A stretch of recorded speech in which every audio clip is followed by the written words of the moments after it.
আমার ঠিকানা পিলখানা পিলখানা। ঢাকায় পিলখানায় বর্ডার গার্ড বাংলাদেশের সদর দপ্তরের সামনে শতাধিক বরখাস্ত বিডিআর সদস্য ও তাদের পরিবার প্রতিবাদ সমাবেশ করেছেন।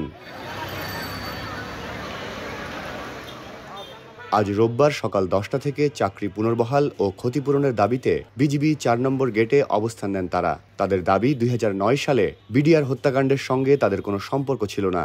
তারপরও যথাযথ প্রক্রিয়া ছাড়াই তাদের চাকরি থেকে বরখাস্ত করা হয়েছে।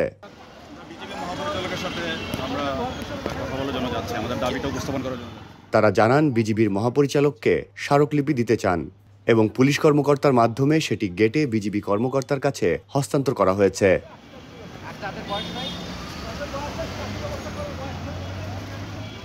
যতদিন স্পষ্ট জবাব না পাওয়া যাবে ততদিন আন্দোলন চালিয়ে যাওয়ার কথা বলেছেন তারা। বিজিবির ডিজি মহোদয়ের সাথে সাক্ষাৎ করে আমাদের স্মারকলিপিটা বা আমাদের বক্তব্যটা তার কাছে উপস্থাপন করার কথা ছিল।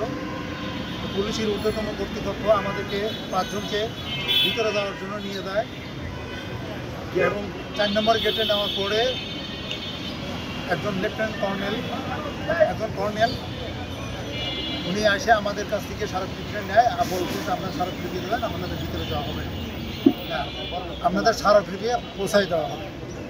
তো বিষয়টা এরকম ছিল না। বিষয়টা ছিল আমাদের ওনার সাথে সাক্ষাৎ করে আমাদের বিস্তারিত বিষয় দিয়ে বললে তারপরে আমরা স্মারকলিপিটা দেওয়ার কথা ছিল। আমাদেরকে স্মারকলিপিটা নিয়ে গেছে, কিন্তু আমাদের বলছে যে পরবর্তীতে জানানো হবে।